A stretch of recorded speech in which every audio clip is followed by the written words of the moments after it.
नमस्कार विद्यार्थियों। आज इस लेक्चर में मैं परीक्षा की दृष्टि से जो तर्क संग्रह है उसके महत्वपूर्ण प्रश्न और महत्वपूर्ण व्याख्याएं लेकर के उपस्थित हुआ हूं।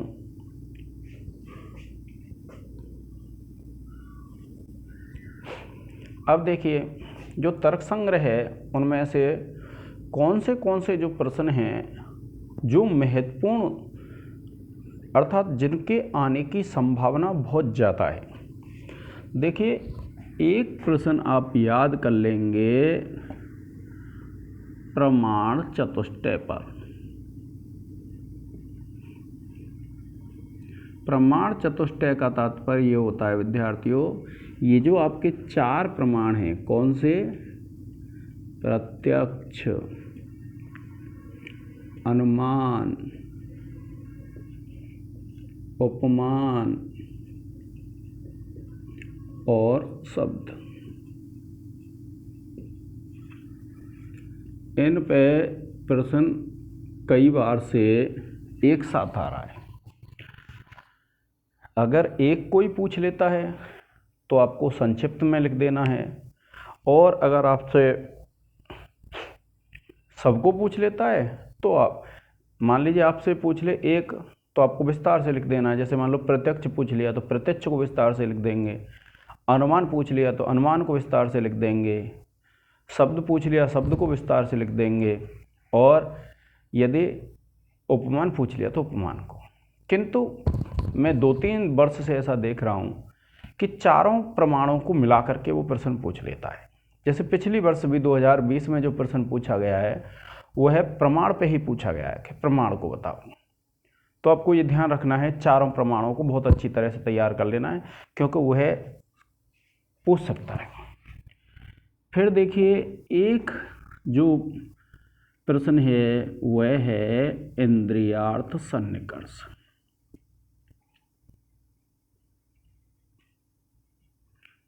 ये जो इंद्रियार्थ सन्निकर्ष हैं आप पढ़ेंगे तो ये आपको मिलते हैं किसमें? जो प्रत्यक्ष प्रमाण है। प्रत्यक्ष प्रमाण का जो प्रकरण आप पढ़ोगे आप, तो आपको क्या मिल जाएंगे? इंद्रियार्थ सन्निकर्ष मिल जाएंगे विद्यार्थियों। और ये जो इंद्रियार्थ सन्निकर्ष हैं इनमें जब आप देखोगे तो ये जो प्रश्न है 2022 के लिए, कौन सी परीक्षा? परीक्षा 2022 के लिए बहुत महत्वपूर्ण प्रश्न है ये वाला, इंद्रियार्थ सन्निकर्ष का। तो आप इसको बहुत अच्छी तरह से याद कर लेंगे। और फिर एक जो अत्यंत महत्वपूर्ण जिसकी गिनती होती है वह है आपका कारण त्रिविध। यानी त्रिविध जो कारण हैं, कौन से? समवायी, असमवायी और निमित्त। ये जो 3 कारण हैं ये भी क्या है, प्रश्न परीक्षा में आने लायक बहुत महत्वपूर्ण प्रश्न है, ये आपको ध्यान रखना है। अब देखिए विद्यार्थियों, इसके बाद जो संभावना है प्रश्नों की वह कौन सी है? तो देखिए, एक प्रश्न बन सकता है आपका व्याप्ति और पंचावयव पर। ये भी अत्यंत महत्वपूर्ण है। और एक है प्रश्न विद्यार्थियों बुद्धि तत्व पर पूछ सकता है आपसे। बुद्धि तत्व पूछ ले तो आपको यथार्थ अयथार्थ सब अनुभव बता देने। और कई बार परीक्षाओं में क्या है विद्यार्थियों,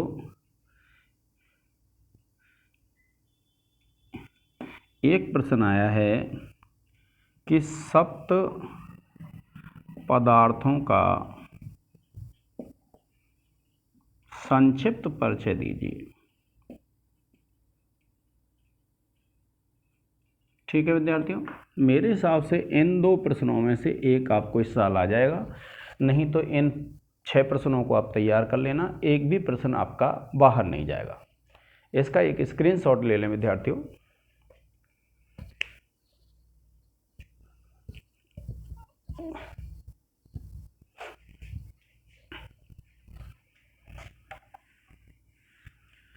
अब देखिए व्याख्या की बात आती है, और व्याख्या के लिए आपको क्या है, सबसे पहला जो सूत्र है इसका, सबसे पहला जो सूत्र है, अगर हम व्याख्या की बात करें तो सबसे जो पहला सूत्र है कौन सा है, आपने पढ़ा हुआ है, द्रव्य गुण कर्म, ये वाला जो है सप्त पदार्थ, ये बड़ा महत्वपूर्ण सूत्र है और ये अनेक बार परीक्षा में पूछा गया है। तो अब देखिए दूसरा है शीत स्पर्श वत्य आपः, ये वाला जो है ये भी विद्यार्थियों अत्यंत महत्वपूर्ण में इसकी गिनती हो जाती है। फिर उसके बाद जो आगे वाला है उष्ण स्पर्श व तेजः, और ये है यहाँ तक सुवर्ण आदि तक। ठीक है विद्यार्थियों। फिर चतुर्थ है इसमें रूप रहित स्पर्शवान वायु। ठीक है, और ये पूरा जो वायु वाला है ये कहाँ तक होता है, लभते तक। जो पूरा पैराग्राफ है आप इसको पढ़ लेंगे। ये जो तीन हैं इनके आने की बहुत अच्छी संभावना है विद्यार्थियों, ध्यान रखेंगे आप, और चाहें तो आप इनको संस्कृत व्याख्या के लिए तैयार कर सकते हैं। इसके बाद है देखिए एक ये है शब्द गुणकम आकाशम वाला, और फिर उसके बाद देखिए एक आ जाता है आपका ज्ञानाधिकरणम आत्मा, करणम आत्मा। ये जो है विद्यार्थियों, ये आत्मा वाला जो पूरा है, नवा द्रव्य है ये आत्मा, इसके भी बहुत अच्छे चांस हैं आने के। आप इसका एक स्क्रीनशॉट ले लें, फिर उसके बाद आगे बढ़ते हैं।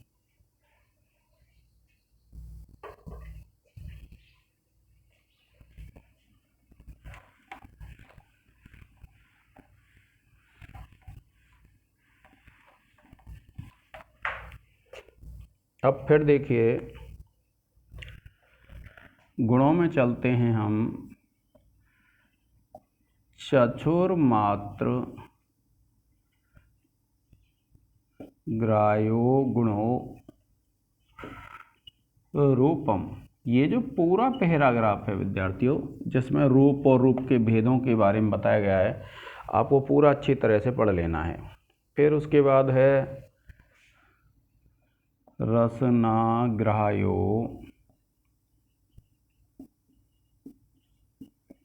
गुणो रसः, ये ठीक हैं, ये बार बार परीक्षा में आते रहते हैं। उसके बाद विद्यार्थियों आप जो पढ़ेंगे नमा है, और नमा है घ्राण ग्राह्यो गुणो गंधा। ठीक है, फिर आप गंध के बाद आप पढ़ेंगे स्पर्श, और स्पर्श है त्वगिंद्रिय मात्र ग्राह्यो। ठीक है, ये जो स्पर्श वाला है विद्यार्थियों। और फिर आपका आ जाता है पाकज और अपाकज, ये महत्वपूर्ण हुआ करता है।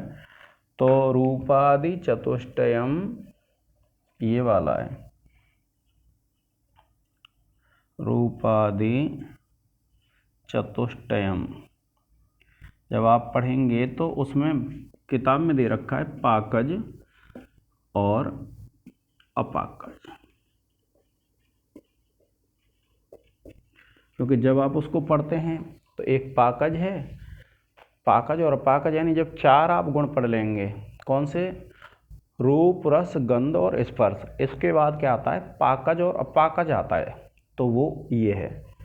फिर उसके बाद है विद्यार्थियों पर अपर व्यवहार गुण हैं, परापर व्यवहार असाधारण कारण, ये वाला है, ठीक है। ये पर और अपर 2 गुण हैं। तो फिर देखिए इन सब के बाद क्या है, आपका आ जाता है शब्द गुण। और शब्द गुण कौन सा होता है, शब्द गुण है देखिए श्रोत्रग्राह्यो गुणो शब्दः, कौन सा है, श्रोत्रग्राह्यो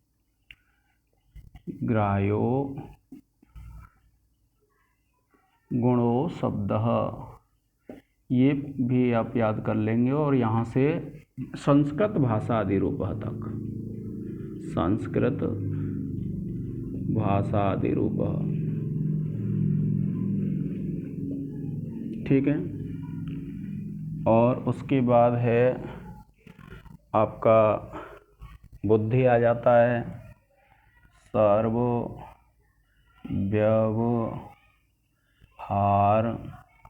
व्यवहार हेतुर्गुणो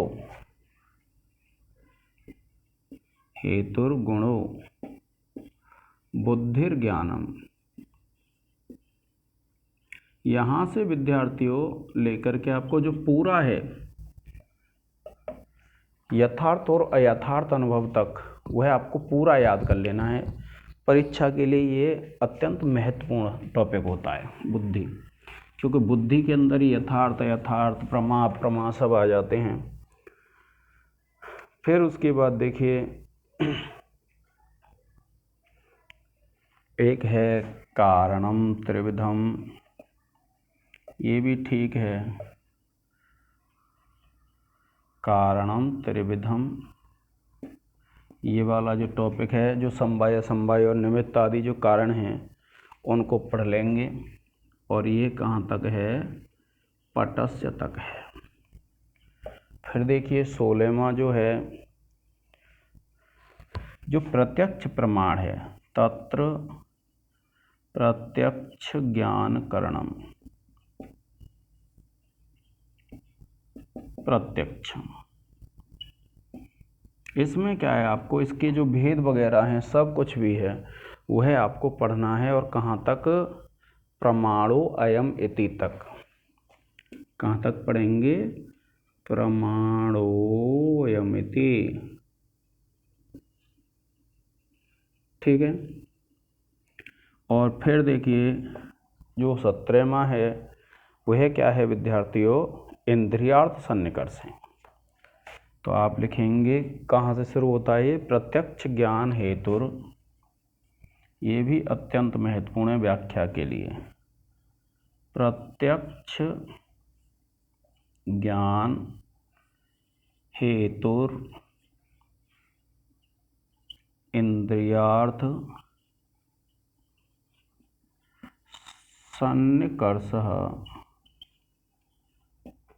षड्विधा। ये जितने बार सन्निकर्ष हैं 6 के 6, वह आपको पढ़ लेने हैं विद्यार्थियों।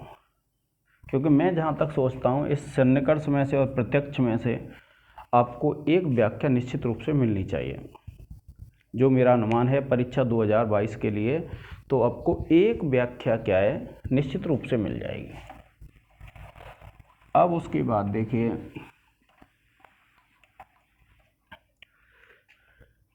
इंद्रियार्थ सन्निकर्ष हो जाएंगे। फिर उसके बाद देखिए आपको पढ़ लेना है अनुमान प्रमाण, कौन सा है, अनुमिति करणम अनुमानम। ये जो पूरा प्रमाण है वो पढ़ लेना है आपको। इसके 2 भेद हैं वो वहाँ तक भी, यानी अनुमान प्रमाण और अनुमान प्रमाण के जो भेद हैं उन पूरे को पढ़ लेंगे तो प्रत्यक्ष और अनुमान दो में से आपको निश्चित रूप से एक हो, नहीं तो हो सकता है 2 व्याख्या मिल जाएंगी, क्योंकि 4 व्याख्या आती हैं विद्यार्थियों और 2 करनी होती हैं आपको, एक हिंदी में और एक संस्कृत में। अब उसके बाद देखिए ये हो जाएगा, फिर आप चलेंगे आगे और आगे विद्यार्थियों क्या करना है, अनुमान के 2 भेद और हो ही गए और उसके बाद ये 5 अवयव हैं प्रतिज्ञा, कौन से हैं, प्रतिज्ञा, हेतु, उदाहरण, ये वाले 5 अवयव हैं। इस पैराग्राफ को अच्छी तरह से पढ़ लेना, कभी कभी इसको पूछ लेता है। अब इसके बाद क्या होता है विद्यार्थियों, एक जो व्याख्या आने के चांस होते हैं वो है आपका हेत्वाभास। इसमें प्रश्न तो नहीं आएगा, किंतु जो हेत्वाभास हैं कितने हैं, 5 हैं, तो 5 को आप पढ़ लेना। एक हेत्वाभास आपकी व्याख्या में आ सकता है, इसके आने की भी प्रबल संभावना रहती है क्योंकि ये भी अत्यंत महत्वपूर्ण टॉपिक है। और फिर उसके बाद है विद्यार्थियों, आप एक कौन सा कर लेंगे, अयथार्थ अनुभव वाला। कौन सा है अयथार्थ अनुभव, अयथार्थ अनुभव वाला पैराग्राफ है अयथार्थानुभवस्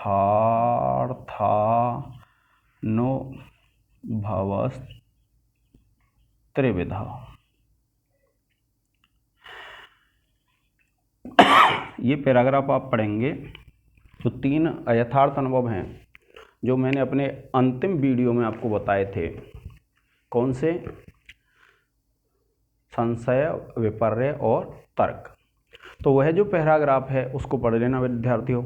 इसके अलावा देखिए जितने बार हम पढ़ते हैं, जितने बार लक्षण है, क्योंकि यह लक्षण ग्रंथ है और दर्शन का ग्रंथ है, तो इसमें से आपको लक्षण पूछे जाते हैं। जैसे आपसे तर्क का पूछ ले, आपसे संशय का पूछ ले, आपसे विपर्य का पूछ ले, आपसे व्याप्ति का लक्षण पूछ ले, तो जो छोटे प्रश्न होते हैं वह व्याप्ति आदि के लक्षण पूछे जाते हैं। व्याकरण के मैं सूत्र आपको बता चुका हूँ कि सूत्रों की जो व्याख्या आएगी वो कौन सी करनी है। बाकी अगर आपने व्याकरण को मेरी को अच्छी तरह से पढ़ा है तो जो छोटे प्रश्न होते हैं, क्योंकि अब ऐसा कर दिया है कि 20 नंबर का व्याकरण आएगा और 20 नंबर के व्याकरण के बाद विद्यार्थियों क्या आना है, 20 नंबर के, जिसमें 10 नंबर के सूत्रों की व्याख्या, और सूत्रों की व्याख्या भी आपको क्या है, उदाहरण सहित करनी है। कैसे, जैसे मान लीजिए एक सूत्र है और सूत्र है, मान लीजिए मैं लिखता हूँ तिंग सित सार्वधातुकम, तो आप लिखेंगे तिंग और सित की सार्वधातुक संज्ञा होती है। जैसे सप, अब सप में से सा इत है, इसलिए इसकी सार्वधातुक संज्ञा हो जाएगी, तो उदाहरण लिखना है। और 10 नंबर की आती हैं विद्यार्थियों सिद्धियाँ।